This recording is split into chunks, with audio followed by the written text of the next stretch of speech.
Well, let me say thank you. It's interesting because I was smiling when Marcia made reference to the church, but I sent you a message and I have to make a confession that that message came while I was at a meeting at my church.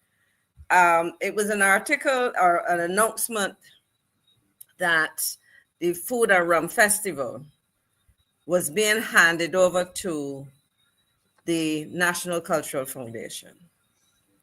And I just shook my head because we have seen several events organized by the NCF, some of them fully related to the mandate of the NCF, some responsibilities I'm still trying to clarify in terms of, for example, activities related to small business.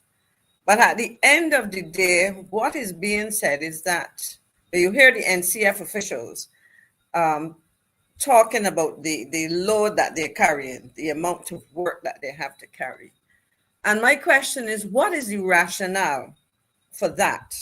In the case of the Food and Rum Festival, there was, of course, Carry Festa is a natural activity. Crop over activities are Hello Digital Island Boy. There's some activities that fall under the mandate. And even those that fall under the mandate, we have seen some questions raised about the quality of execution, particularly when it comes to matters financial. And the Carifesta is a good example. I don't have to repeat all that the Prime Minister said about waiting until they've, I guess, received all the bills. And let me put it very simply. And so I asked myself, what is the rationale? And it does not take a conspiracy theorist to recognize that the way government is structured, you have a situation where it is desirable that there's a level of transparency and accountability. And more importantly, from the perspective of this administration, it came into office on the promise. And so I asked myself, how does a decision like that square with the issue of transparency and good governance, and indeed good government? And so I chose to talk about what I call transparency and good governance, the promise, the performance. And I call it an assessment of the Mayor-Motley administration 2018 to 2025. And what I want to do there, and I want to tie it, Marcia, squarely with the two presentations that you had before. And I want to say that the contribution of Dr. Hines Murray is indeed very important. She is offering what I would call certain models through her analysis, and offering to Barbados and the world, and approaches to analyzing and understanding issues and phenomena. And so I would say, if you take the society described by Dr. Hines Murray tonight, if you look at the reality of how she described the reality of people, the whole issue of trauma, and the impact that has on us as people, and how we do business, how we make decisions, how we respond, I would say, of course, to government, how we respond to the promises of government. And you layer on top of that an approach to government where, in the case of this administration, it's into its second term, where promises were made and I would say either cast aside or previously stated merely to evoke a positive response. In other words, vote for me and watch me. And there were promises made. There was a continuous effort to vilify the previous administration, whatever. And I was part of that administration. And what I'm saying tonight should apply to any government. And indeed, I would say if you apply some of these, you will probably come to a very different position. But there was clearly very successful marketing as a management trained person, as somebody who knows a bit about marketing and can understand political marketing. It was done successfully. And so the idea was that a number of promises were made, a promise of transparency and good governance. But on the ground, what we are seeing as a country is a very clear situation of failure to execute in a manner that is consistent with promises, you know. And so I think you use the expression about the, you know, I think at the title of the program, to do what back, stop, flip, flop.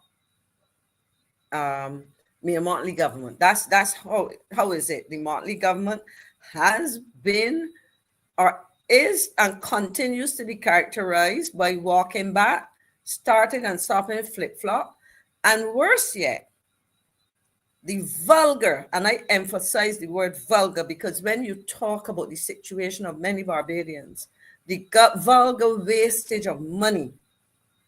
I sat and listened to Senator Walters, I listened to Comrade Ryan, and you know, you hear this, but to sit down and hear these things spelled out in the way that they are. And I would suggest, and I, as you say, we don't have a lot of time, but I will come back to remind people of some of these promises, but I want to provide what I would call an overall framework for people to analyze this administration or any administration, past or present or future. Because at the end of the day, for some reason, whether it is selfish reasons, persons are happy with their lot, or for reasons of an unwillingness or an inability to sit down and analyze information and come to grips with the information that is presented to them, because in some cases, you know, people are so partisan. And that's why I tell people I draw a distinction between things political and things partisan political. But what I want to do in the next few minutes, bearing in mind what you heard, we can talk about the Hope Project. I mean, and now they've added insult to injury by bringing, I don't know where this man is originally from, with his big factory in the US, in the UK.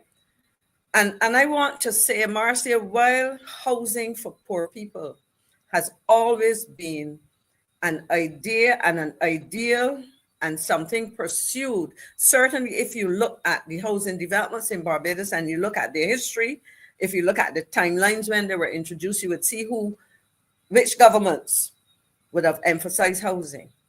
This Barbados Labour Party does not have a good record.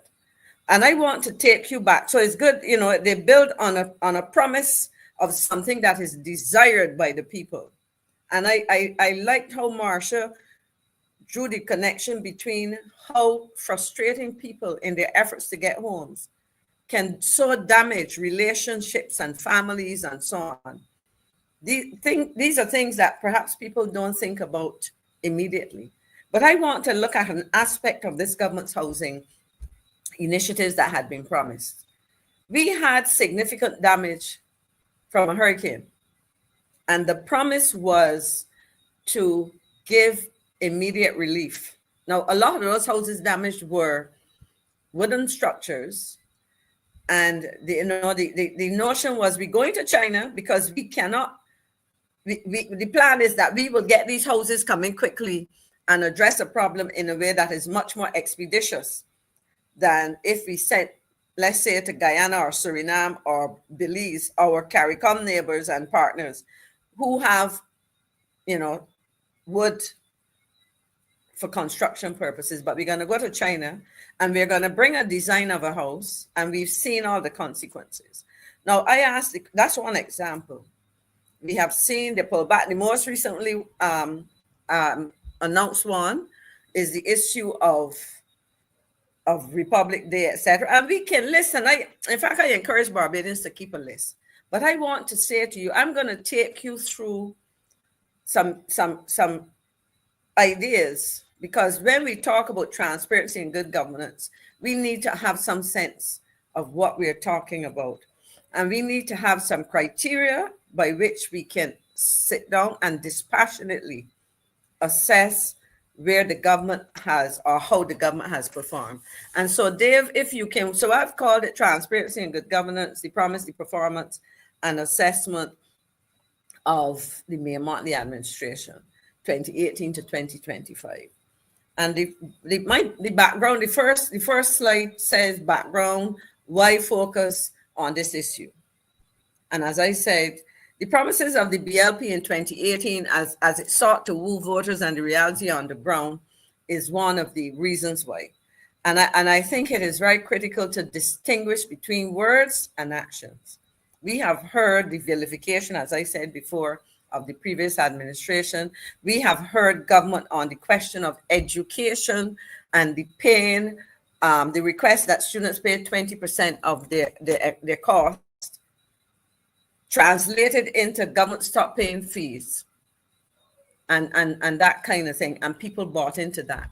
What we have not heard in terms of action is what has been the expenditure by this administration on tertiary education.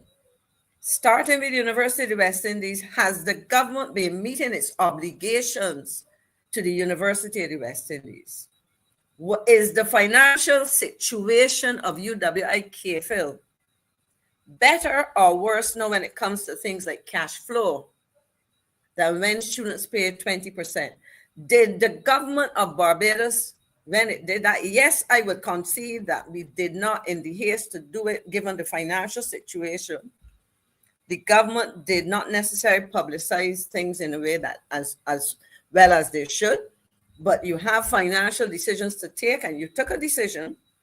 I would also say that the media was not an ally of the government of the day then, and it did not, or it still does not talk about the opportunities that were there for students who were disadvantaged. But I will come back because I am committed to documenting these things based on all that I am seeing now and all that I saw when I was in government.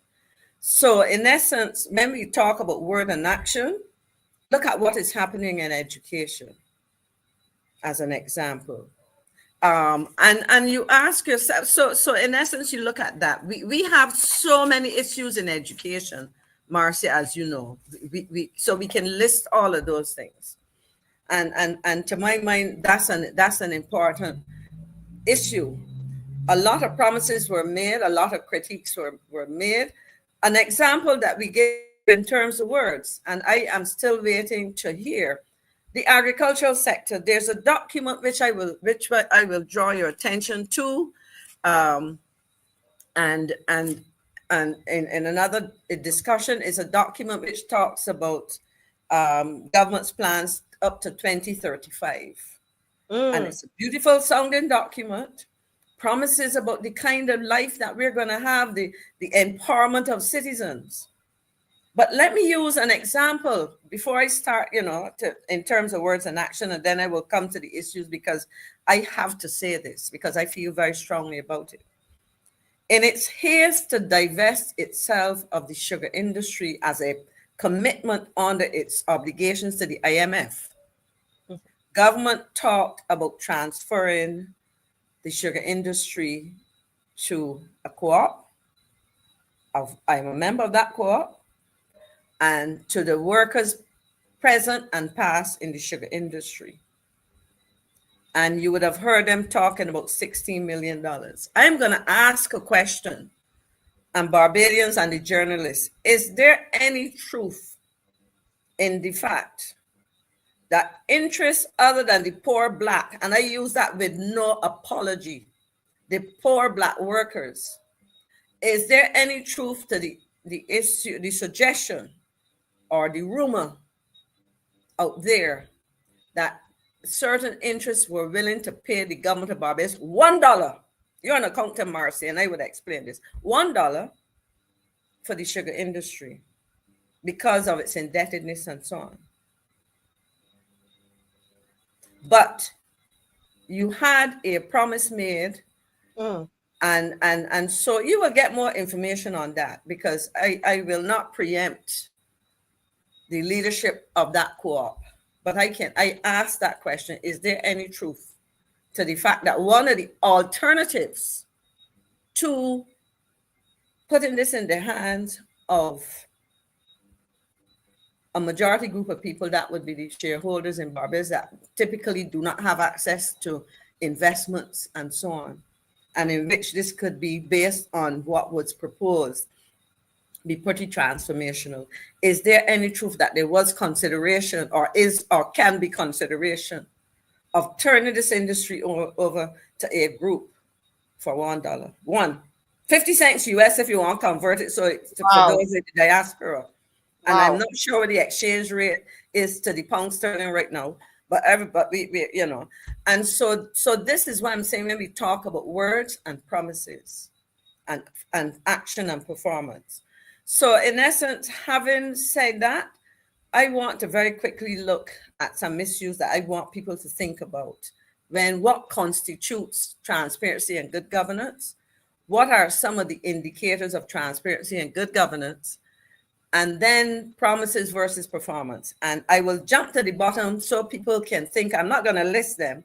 But remember, when I talk about promises, think of all of the walkbacks, all the programs that were proposed. And then think of the performance speaks to the walkbacks, the start and stops, and the flip-flops. And it isn't just that a program is delayed or has to be redone. It is done against the background where, rather than saying that our approach, which comes into governance, transparency and good governance, when I flip back up there, our approach has been wrong in many instances. But what we try to do by our words again, when our actions do not come up to par or they fail, is to say, you know what, we are a good government. We have listened after the fact. We have listened after the fact. And so we have to wheel and come again. But as a person trained in management, and I must say, when I reflect on it, I have a 51-year relationship with University of West Indies. That was how long ago, Marcia, went to Caville as a student. Wow. 51 years ago. Are you old? You understand? So too old to be fooled by people my age, older or younger. That's all I would say. But so when you talk about how you make decisions, all of that will fall into transparency and good governance. So as much as you try to wrap it up in pretty paper and say to the public, oh, you know, we listened, so we pull back on the cybercrime bill after Marcia Weeks and company educated the public on the dangers, on the sloppiness, that they put something in place. But then to add insult to injury, you had a chairman insulting young people who sought to present. So he wasn't listening as chair, the way he behaved towards some of those people. But I don't want to go after him. I could tell him that personally, you know. Yeah, but he's my brother, good friend. They went to school together. So, you know, so these are the things. So let us talk about some of the key indicators of transparency and good governance. So when you start to evaluate government, when you start to evaluate ministries and agencies, these are some of the things you have to ask yourself. Key indicators of a transparency and good government: accountability, the rule of law. We have, and as Marcia Moyrie said tonight, the Prime Minister appears to want to rule by diktat. And basically, as she said, is like a queen in her case, giving instructions, you know, to subjects. Vote for me and watch me as I rule over you. Open information access.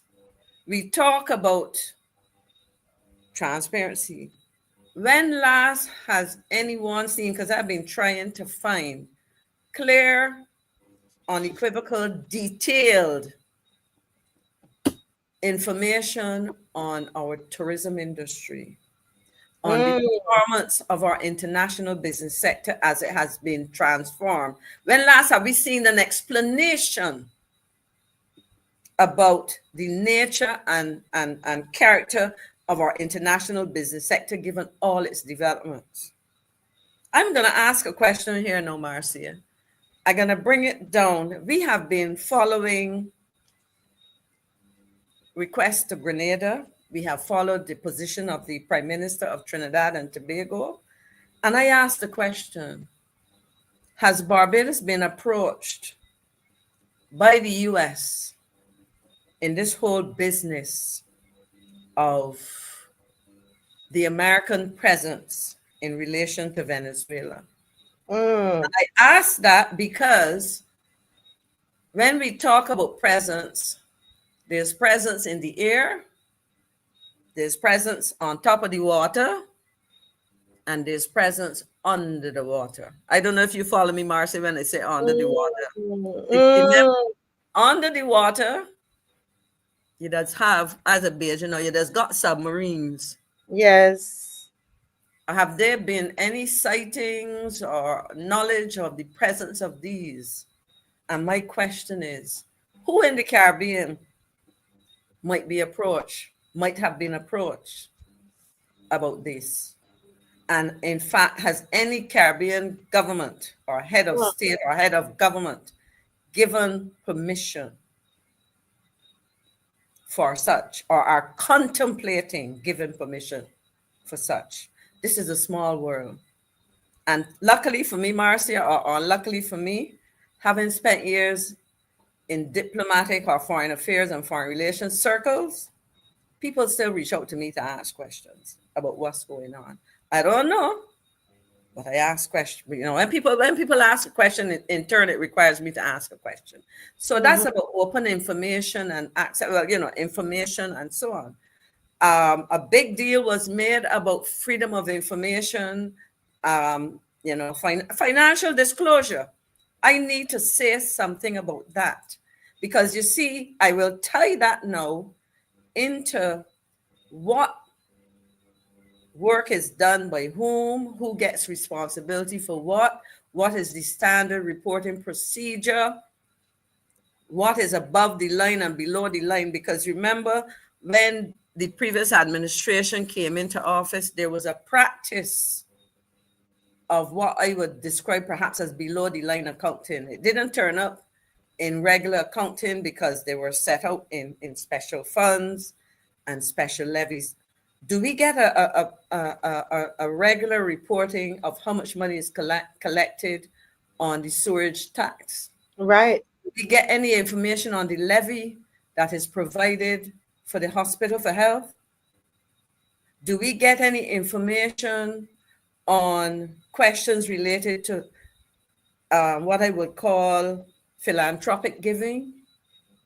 I can tell you, for example, that when I was a minister and sitting in cabinet, the Queen Elizabeth Hospital came up with a set of protocols, and we would have got reports relating to grants and giving and that kind of thing.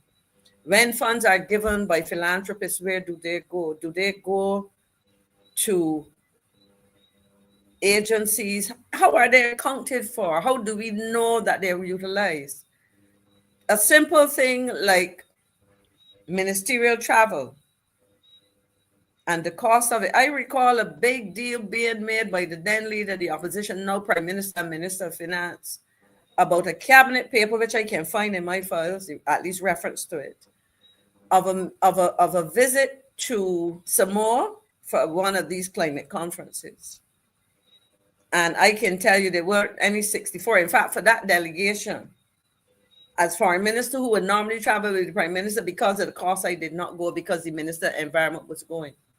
And that was made clear and so on. But now it is state secrets as to who goes where, when, how they go, how much it costs, and there is, so when we talk about the rule of law and freedom of information, and you wrap it up in financial disclosure, public access to records, ask yourself, Barbadians, how much, and this can, anybody in the Caribbean, because we are part of the CARICOM family, ask yourself, where are these things? BHMB is saying that the integrity bill is lost.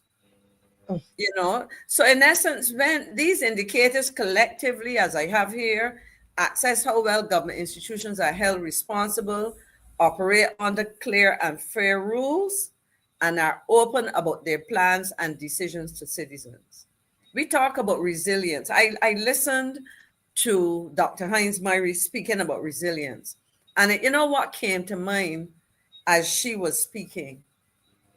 Our Prime Minister and our Minister of the Environment, to a much lesser extent, travels abroad, and our delegations speak about building resilience and sourcing resources to build resilience, etc. And we hear all of this, and we hear of funding.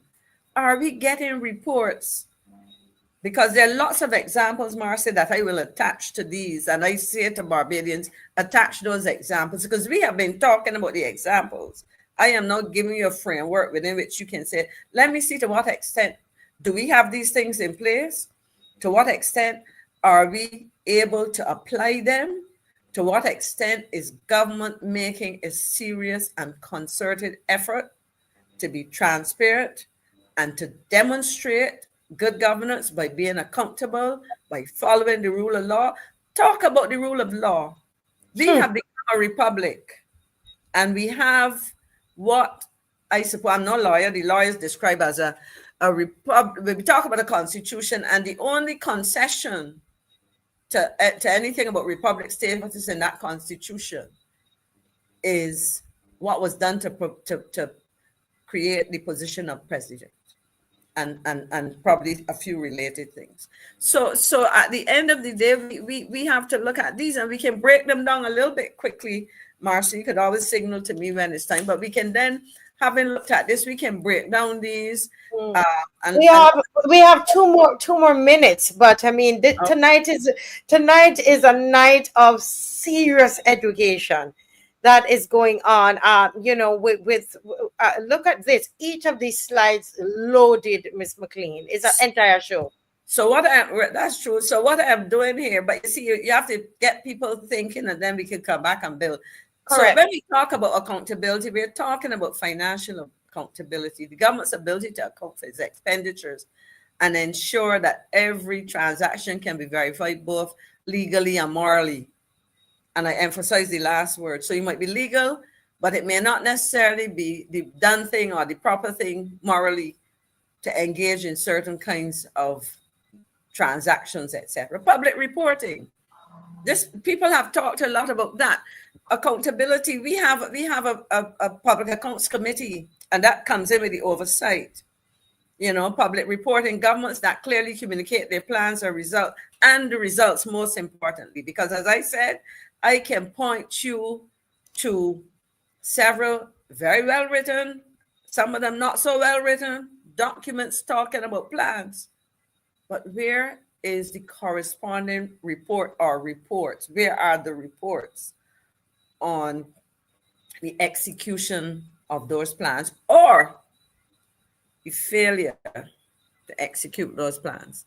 Excuse me, because those things are also very much reality. That I have seen a lot of things, and you look in the estimates and you see provisions for things, and you ask yourself, what's this about? I've never heard anything. I've not seen anything beyond what is written here on this paper. But yet money is spent, because when you do your comparisons over the last couple of years, you would see that money was spent. To what end? And of course, then, because you have activity taking place, you have to consider the oversight mechanisms.